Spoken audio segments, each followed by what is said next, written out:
All right, welcome back. We are heading straight to the papers. And yes, just in case you don't know, it is VOP this morning. And let's just look at what the papers are saying almost immediately. I'm going to kick it off with the Vanguard newspaper, where the banner headline here reads, NCDC declares cholera emergency, sets up measures. And the riders there, as Nigeria records 53 deaths, 1,528 suspected cases in 31 states. Death toll in Lagos hits 29 with 579 suspected cases. 30 patients on admission.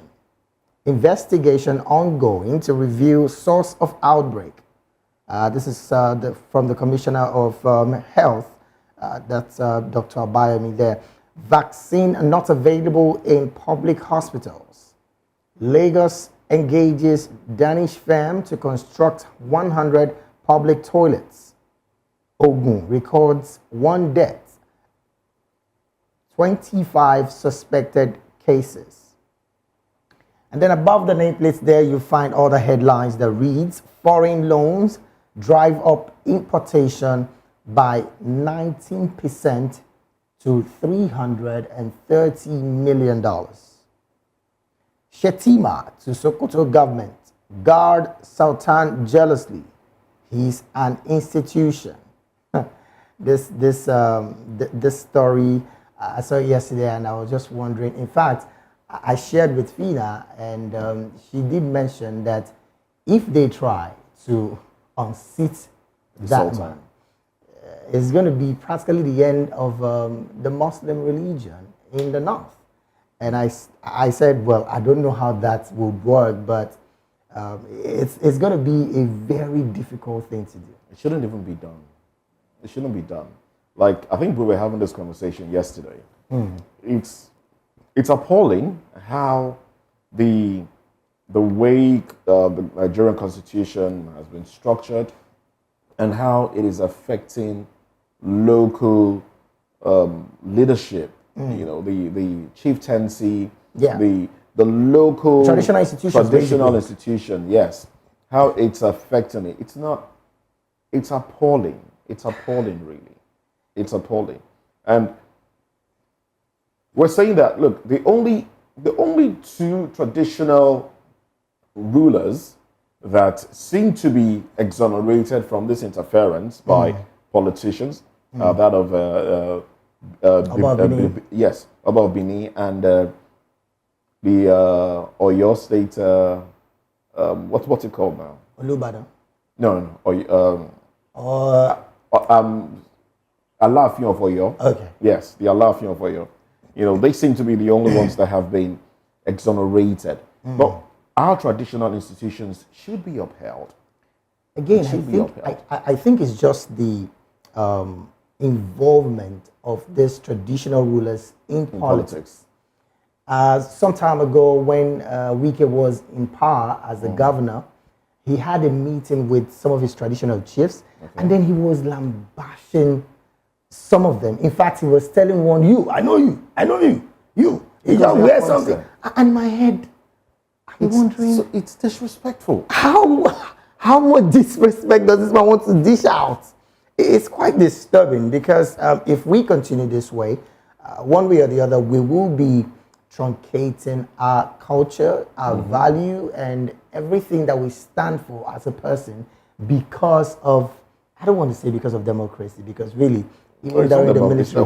It's not democracy now, it's just involvement of politicians in how things are done traditionally. And because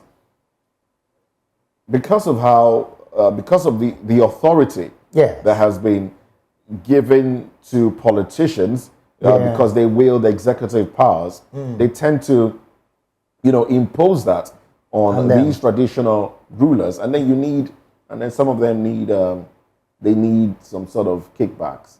So I think it just culminates in diminishing their authority. But I think something should be done that regard, so that we don't lose our culture. It's becoming one too many, and in fact, I want to say that the governor of Sokoto at this point is taking cue from what is happening in Kano, because that's what it's looking like. Okay. I mean, he'll be saying, if Ganduje can do it to the Emirates in Kano, why can't I try testing the waters here? Quite an unfortunate one. Let's go to other headlines there above the nameplate of the Vanguard newspapers. My government won't slow down until insecurity is eliminated. Tinubu vows. Rider, it will take decades to eradicate banditry in northwest Nigeria. Oh yes, I saw this one. That's coming from the Sultan. You see? It will take decades. That part of involvement in politics. The Sultan, I strongly believe, should know some chiefs well, I don't think around this his is involvement in politics. Nigeria has, as an entity, have allowed banditry, insurgency to thrive, and I don't. If the willpower is there, I don't exactly. think That's where I'm going. Decades. That's where I'm going. The will to do it is not there, and there's a lot of involvement.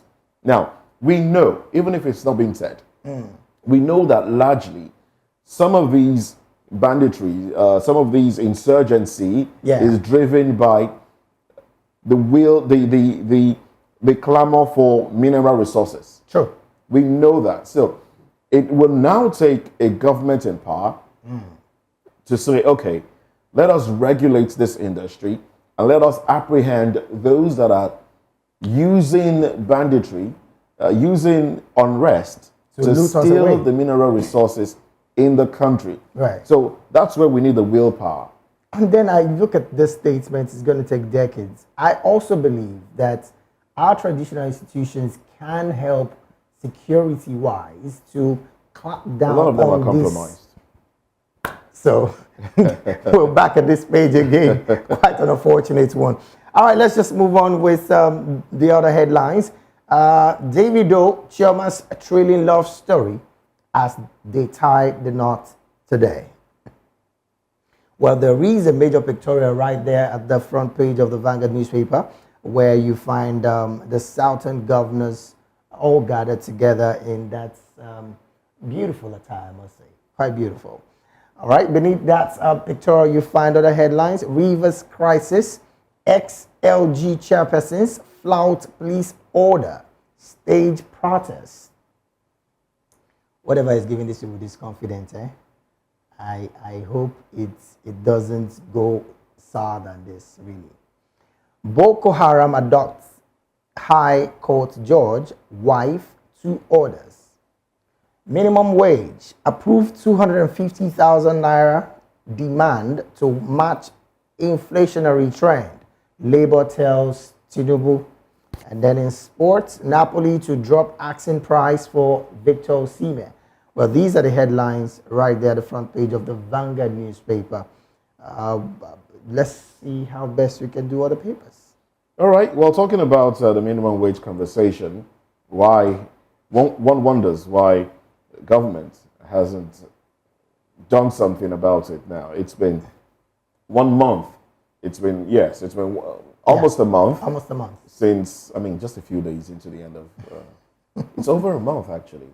Since May 1st, since, it's been over a month. And then the president set up a committee. The president told the Minister of Finance to, give him a breakdown of how workable it will be. All of that has been done, but no approval has been given.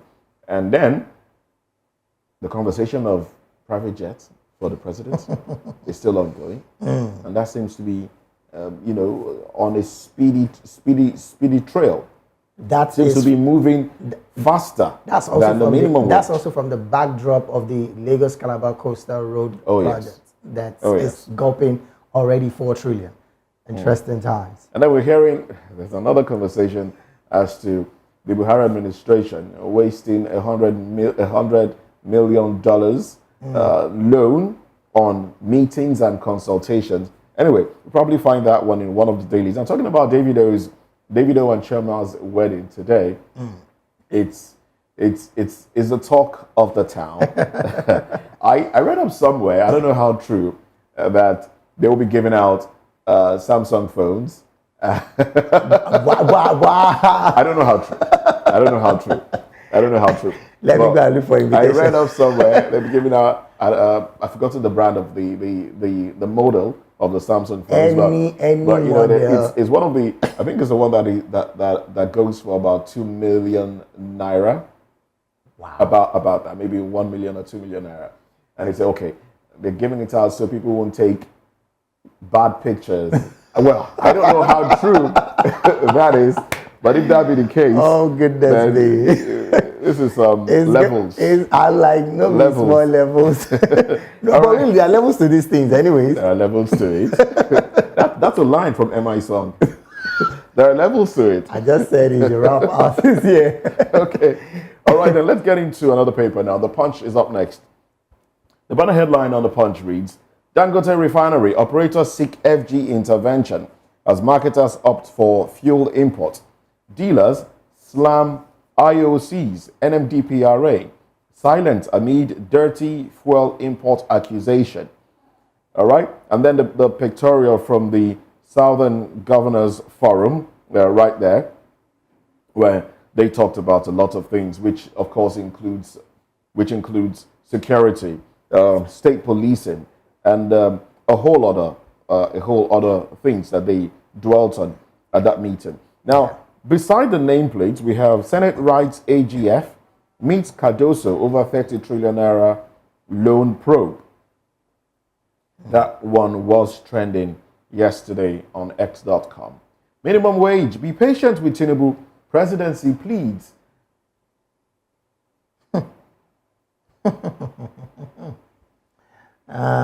Interesting. It's quite disturbing, really, when you hear things like this.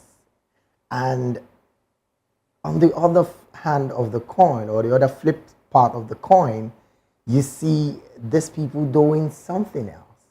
Okay. Price of food items has continued to increase. Oh boy. Yes, these things have continued to increase. Looking at the price of yellow gari and white gari the other day, a friend of mine did a market survey, and these things are astronomically high. Do you know that in the market right now, you can buy like half or a quarter tube of yam? Like they cut it, cut it to sell.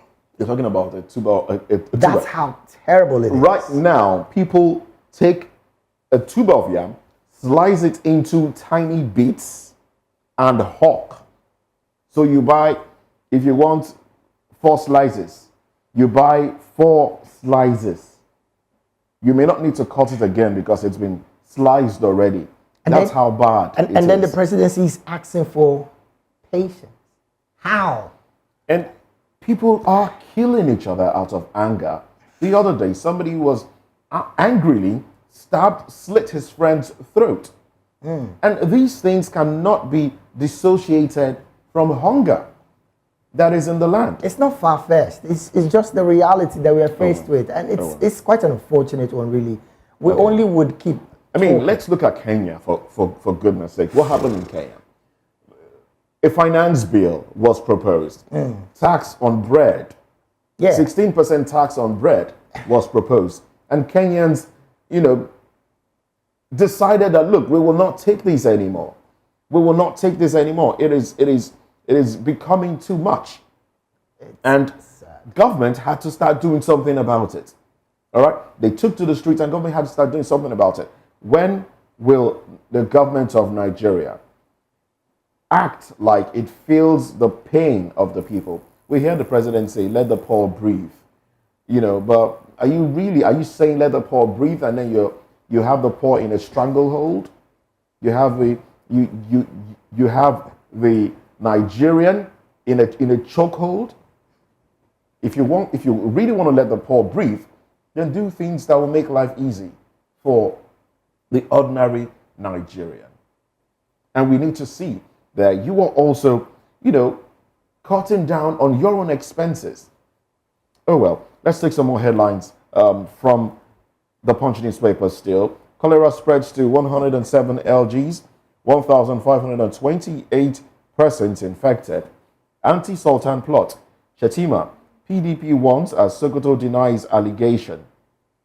When you go further down, we have wire fraud. Court orders Nigerians extradition to US. Cleaner bags life jail for sexually assaulting baby in church. Wow. Northwest insecurity affecting other zones. Tinubu laments. All right, these are the headlines from the Punch newspaper. If time allows us, we'll touch on other dailies. David. You know, it's quite interesting here when the president is saying Northwest insecurity is affecting other zones, and we see him giving a total vote of confidence to his service chiefs 1 year in office. And you keep asking, who then is fooling who? It's quite alarming, because just like we have mentioned here, the people are going through a lot.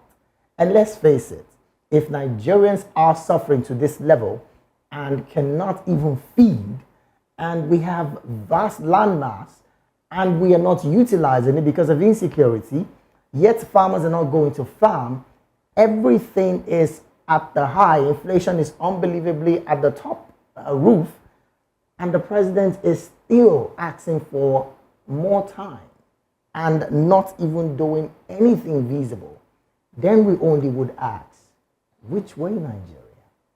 We only hope that the leadership of this country, particularly the presidency, because at this point it is still him who is at the helm of affairs. That's another song. That's another line from a song, David. You seem to be in the musical Which Way Nigeria, Which Way to Go. I love my fatherland. Oh, well. Let's get on to some of the dailies. Honestly, let's just get into some of the dailies. All right, we're going to the Guardian newspaper. Yes, quickly, let's just do the Guardian newspaper. The banner headline here reads, delisted firms, shareholders 130 billion naira trapped in SEC Finance Ministry 5 years after. All right, there is a major pictorial here of the minister and, of course, some of the persons here. But by the side of that pictorial, you have other headlines that reads, why governors may stall new wage at state level. Interesting times. It will take decades to get out of banditry, Sultan laments. And then beneath that pictorial, you see other headline that reads, cholera, Ogun records 1 death, 16 suspected cases. Embattled Rivers Council chairman, supporters protest, back police occupation. Northern politicians visit to Buhari, plot to unseat Tinubu in 2027, says Shehu Sani. This is another conversation we'll be having today. That's what politicking is all about, really. That's what it's about. I don't know why the hula baloo, about all of this. That's what politicking is.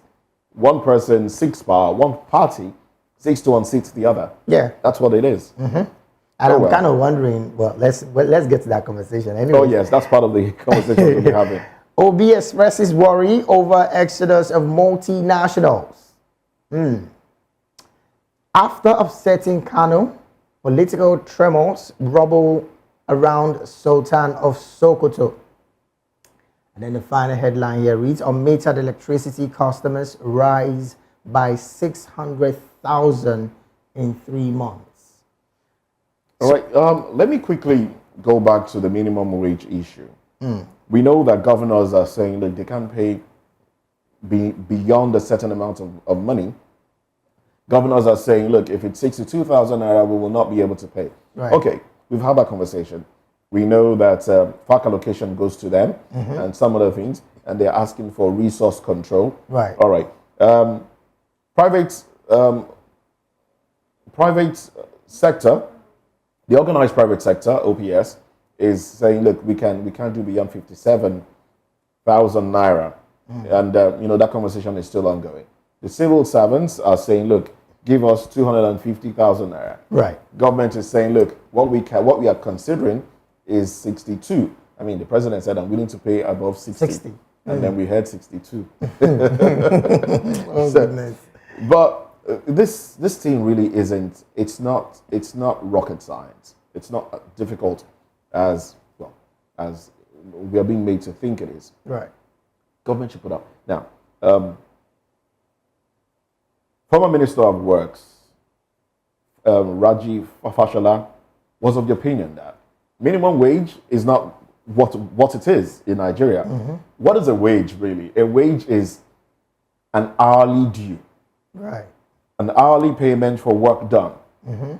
That, so like a laborer, you get your wage for the day, daily or hourly done. But what we are talking about here is salary, actually. True. So, in line with this conversation, like it's done in some other climes, government can say, okay, for civil servants under the payroll of the government, right, we will not go beyond, below a certain amount of money. We won't go below, say, 150. Okay. I'm just saying. We won't go below 150 for civil servants working for the federal government. Now, state governments can say, okay, we will not go below 70. Okay. Or maybe, some states, it shouldn't be cut across. If places like Edo can pay 70, Lagos may be able to pay 70 because of the revenue. Did you say maybe? Lagos is paying now. Lagos has proposed to pay 70. Edo is already paying 70. So why use maybe? Because they can switch. This is politics, David. Oh well, true. They can switch. They can tell you now that they don't have money as well. Yes. True. Especially if others are saying we don't have. Yes. So they can. It should be within the states now. States can say, okay, this is how much we are able to pay, and it should be agreed upon.